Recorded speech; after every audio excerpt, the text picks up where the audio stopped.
welcome to the TriEssence martial art channel, the second episode in this special series where we discuss this recent incident in China where the Tongbei guy went to a power slap competition and got knocked out. So in my first episode, I already explained the fallacy of Iron Hand and why it's not as good as people think it is, and why it reflects the result of where the guy slapped someone and basically nothing happened. In this second episode, we're going to basically discuss from a biomechanics perspective why his technique was bad compared to the boxer. So basically, Zhao Honggang, the guy that took part in the tournament, why his slapping is horrible. Then we'll extend to why his teacher, Ge Wuyuan's slapping technique is horrible, why the boxer is superior, and ultimately why this whole Tongbei's idea of a whooping force is just not good in general. So to start this off, we're gonna first, play a short clip of Ge Wuyuan himself, the master, discussing about the whooping power. 跟鞭子一样，身体先走，手后随，才能节节贯通。并且歌舞员。Right, so just on in the video, he basically said that in Tongbei you want the whooping power. And the whooping power is basically you move your body first, and then you follow each joint one after another, so that the force get transferred bit by bit through, and then eventually gets thrown to the end. So in a nutshell, that's what whooping power is in Tongbei, and it's what a lot of people think Tongbei is trying to achieve. I have criticized whooping power numerously in the past videos, but again this time is I'm gonna basically do a proper focus on why whooping power is bad. So firstly, let's watch how the master, right? Even if you say that maybe Zhao Honggang, the student, is not the best, he hasn't mastered the technique yet. Let's look at his master Ge Wuyuan and how he slapped like a punching pad. 力量定力，知道吗？这咱们通本拳叫什么？叫沾衣发力。歌舞员可以说把通背拳里所有能在比赛中用到的发力方式全都倾囊相授。 Right, so you can see that when he was slapping the punching pad like this, basically the moment his hand hits the pad, nothing happens on the pad, which already shows that the power is not penetrating through, it's not causing displacement, and basically it's not doing anything. Okay, and often people would then say, okay, but there's another video of him hitting a spanner basically attached to a tree, and then after like 2 slaps, the spanner bent. Let's quickly watch that clip. 能硬生生徒手把扳手拍弯的通背拳传人歌舞员。 Alright, so from here you can see that's why some people believe that he must slap really hard. So he's slapping the spanner, and then the spanner bent. But what people often miss when watching performance like this is that, let's assuming Eric is a tree, right? And then the spanner is basically attached. Is that there are 2 things over here that the spanner is basically pushed against. So when he's slapping the middle of the spanner, the 2 points is actually pushing against the spanner. So the tree is actively going against the force he's hitting in. So it's not much that he's slapping the spanner causing it to bend, but rather the tree is pushing the spanner against his head, and that's what's causing the spanner to bend. The reason this doesn't translate to a power slap tournament is because in that tournament you can see his opponent is basically rooted down and then drawing his neck in and basically trying to form the head, neck, and shoulder into one solid mass. The technique difference, and the guys that have done this numerous times and people that are debuters, like Wukong, it's new to him. And when somebody does that kind of thing, when you're slapping here, there's nothing pushing against the part you are slapping. It just kind of parts get absorbed into the rest of the body. So that's more like just hitting the tree without the spanner. Okay, because the spanner, you have to remember, is pushing against 2 objects that's pushing out. So those 2 points of focus is what actually is creating the force that's causing the spanner to bend. If you put the spanner flat on the tree, it's not going to bend. In the same way, when he was slapping the guy's face, the guy is holding everything into one solid mass. So he literally just slapping here that's transferring to the body. And that's why it doesn't work, right? It's not going to crack the guy's jaw because the jaw is not being extruded out against 2 points that allow that kind of breakage to happen. Does that make sense? So that is why it's a fallacy to assume that if he can hold the spanner in such a way, bend it, therefore he might be able to hit so hard that the guy's jaw will crack or the guy's going to faint. It doesn't work. So To actually knock somebody out, okay, well, I mean, everyone who's been into combat sports especially would know that the trick is to hit the lower part of the jaw. The idea is that you need to hit here, causing the head to do this. And when the head does this in a very fast speed, it causes the brain, which is not fixed in the skull, right? The brain is kind of suspended in the skull by fluid. When you hit moves like this too quickly, the brain hits the skull, and that causes concussion. So that kind of toad is what causes a knockout. But if you're just hitting it like this, knockout is not going to happen. Another thing to consider is that because of the spanner, if you really look closely at how he hit the spanner, his hand is not trying to go through the spanner. It's just hitting the spanner like this and coming back. 能硬生生徒手把扳手拍弯的通背拳传人歌舞员。 Right, that's because spanner is metal. I mean, it's a very soft one at that, but still it's metal. So if you're gonna hit right through it, you can probably break your hand. Right, he's basically hitting it like when you're using a hammer. You basically hammer and you bounce, you hammer, you bounce, you hammer, you bounce, and then that causes the spanner to bend because the two things pushing against it on the two sides. But yeah, that kind of force, once you form a habit of hitting spanners like that, when you're hitting a person, let's say on the shoulder, for example, you also basically do this. You're not gonna want to hit through it. 把通背拳里所有能在比赛中用到的发力方式全都倾囊。 Whereas if you look at the boxer guy who actually knocked him out in the end, when he is slapping, he's slapping right through the face, right through the jaw, and that's what causes that displacement of the brain inside the skull, causing the concussion. Here's the left hand, right on. Which is why when he does it, the guy just took it and nothing happened. If you don't believe me, here's another short clip of the master, 歌舞员, hitting somebody's shoulder, right? And from this you can see that he literally, the guy was standing there, the guy was much larger than him in terms of body weight. He stabbed the guy on the shoulder and nothing happened. The guy didn't even shake or get displaced. He literally just absorbed it. And that's exactly what happens when using that kind of power to hit somebody that is, pulling his neck into the rest of the torso to form one solid mass to receive that force. And that's why he did so badly, even though it looked so impressive when he was hitting a spanner and other dead objects. And this also kind of bring us to the fundamental flaw of whoop force, right? Which is something that a lot of Tongbei people and Chinese martial art people blindly have their faith in. They believe that this whooping force is so great. And the evidence is that when you hitting somebody with a pad, whooping force feels like a lot of power. For example, in this next short clip, you'll see how Ge Wu Yuan is hitting a downward strike.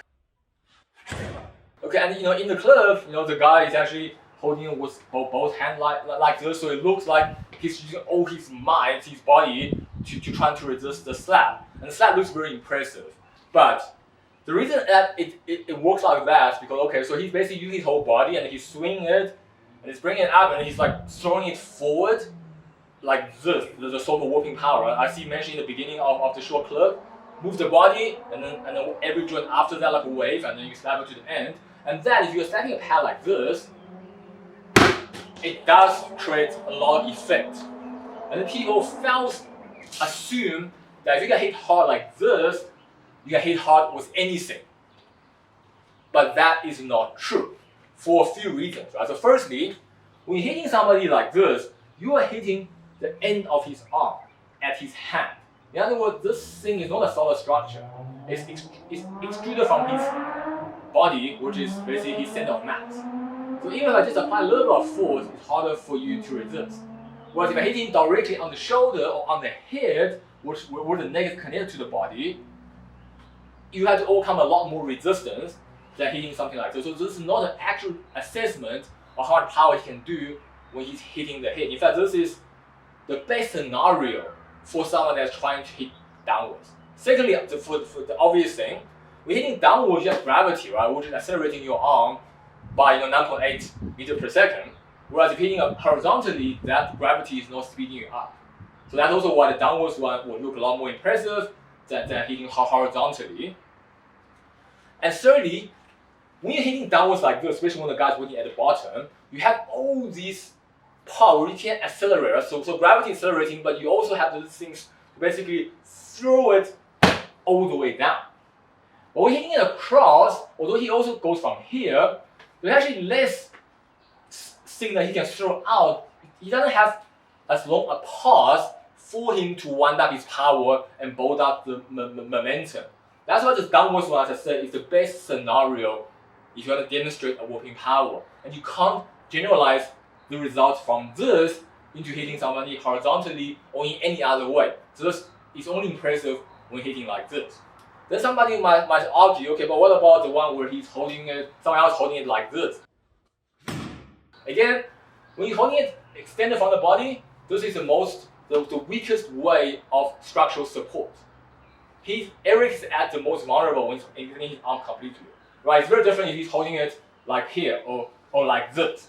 This will be much harder to create an effect than holding it like that. He literally has nothing stopping this from going that way. Which is why when somebody holding it like this, and then he does, it looks like the guy like whoa went out quite far. But in actuality, that result doesn't translate to when you hit the head, especially when someone knows how to root the neck and brace for impact. And the last thing that is very misleading when it comes to warp power is that warp power is like a flail. Okay, so if you think about it, it's like a ball attached to the end of a string or a chain. So when you throw it out, what happens is because of the flailing of this motion, it does create a very strong acceleration to the end of the tip, right? So whether it's your hand, your fist, or a ball attaching to a string, it swings it at the respective acceleration.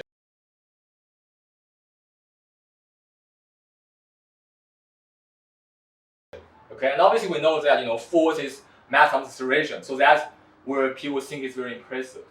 But what people are often neglecting is the mass or the weight you throw behind it. When you're throwing a ball, even though you can throw it very fast with a flail, but you can't create a lot of mass behind that. The mass is limited to just the ball itself. In a similar way, when you're doing a power like this, the weight is just the hand and maybe a little bit of the arm, but it's not so much because the arm is deformed. So the weight is not going right into the target, it's actually just being use that kind of to fling the tip forward. Which is why, if you actually look at historical record of medieval warfare, flail are actually not as commonly used as they would like you to believe in movies. I know, for example, Lord of the Rings, I'm sure you've watched it, has the It's just like 20 years ago, dude. The Nazgul Lich King guy, right? When he finally came out off his mount, he had a massive flail, he was swinging it and it was cutting shield everywhere. I'm told that female character, Urban or something, killed him because he cannot be killed by no man. Anyway, regardless of that plotline, it looks impressive in movies because that's like a massive metal thing that he's swinging around. But if you actually look into historical record, very few record of actual knight using flail. Why is that? It's because even though you can fling that thing at a very high velocity, because of the lack of solid structure and massive weight, when they actually hit the armor, it just bounces back. Because the rope is soft. So you hit it and there's a lot of force initial impact, but then it bounces back. It's nowhere near as impactful as a mace, right, which have the same structure, but on a solid metal stick. That felt like it transferred more force. He already moved more. He already nearly fell over from that. Then when you hit, all the force gets supported from the solid structure and it hits the resistance force head on. It doesn't deform. If it deforms, you're gonna lose power. Just like imagine if you have a mace, the moment you hit, the stick breaks. There's less force going into the guy because that break causes you to lose power. Flail basically permanently is losing power upon impact. Which is why throwing this, even though it makes it look like the head is going very fast and that's like really powerful, is far less effective in delivering total amount of force than throwing a hook right across the face. Which is why, if you look at the boxer guy of his opponent, when he knocked him out, you can see that even though he had like minor deforms on his joints, but he's basically rotating the leg, the body, and as he comes here, his arm is pretty much one solid mass. Here's the left hand, right on. Oh. Not doing this, and therefore, as the whole torsion, the whole rotation of the body is allowing him to transfer that weight right into the slab. So I think he was able to slap right through the guy, much like how you would load up a hook and hook the guy's face, and that's what knocked him out. Right? Which is why in boxing you will see that you don't hook somebody like this. You kind of have to keep your arm more or less rigid with structural integrity, and then you might like move this joint a bit, like load up and then swing, but on the swing, your arm is solid, and that's what ensures you to have more impact and follow through force. Another important thing that he did wrong is that his body basically started here, he stops in the middle, and then the force becomes a force. The rule sets. They're not as stern as we are. Reason for that is because he got a habit of hitting that spanner. 能硬生生徒手把扳手拍弯的通背。 So that he basically just goes here and hit like that. Whereas the boxer guy, he literally turns his body all the way through. He's looking towards the back. He's slapping him like this. So he's not aiming at his face. He's aiming to hit through the face. Whereas the Tongbei guy is hitting just there. And that's why the force stays here. And that's why he can't knock the guy out or cause any serious damage. That's why this whole whooping power is nonsense. Okay? I know that the majority of Tongbei out there believe in this whooping power, but I also do Tongbei, as many of you know, Wuxin Tongbei. In my lineage of Tongbei, we completely disagree and dislike this fallacy or this blind faith in whooping power. Whooping power doesn't work. Which is why in our Tongbei, if you watch my previous video, you undoubtedly already know, we believe in structural integrity. The idea is on how to make the arm one solid piece, so that the force can better transfer from the weight of the body onto the target you hit. Any deformation on the arm is going to take power away from the final delivery, and it's going to weaken your strike. And here, so if you remember in the old video, I talked about how flimsy arms, right? Basically, is what whooping power is trying to achieve, how that basically is counterproductive. And I've criticized other Tongbei people, such as Guan Tieyun, among others, how when they're doing P, their arms are like flimsy, or they do that kind of stuff, like noodle arms. Whereas in my lineage of Tongbei, when we're doing P, the arm is mostly solid, one piece. We're not trying to wave it out like this. Or when we do things like TriEssence, we also don't do that, but rather it's one piece again. It's forward. Everything is kind of. This is as solid as it can, as little deformation as possible. The power will come from the relaxation of the shoulder blade, not the rest of the arm. So essentially, you are like hitting somebody with a stick. Right? Just imagine if you're hitting somebody with a wood. It stings on the surface, right? So if you ever get hit by a wood before, you know that it stings really bad, but you're not gonna get structural damage. But if I hit somebody with a stick across the face, I can crack the jaw, I can knock him out, I can do a lot of things. But if I hit him with a wood across the face, it will sting, it might not open a cut, but it's never gonna damage the bones or knock him out. Simply because the wood is soft, it deforms, and it has less weight than a solid stick.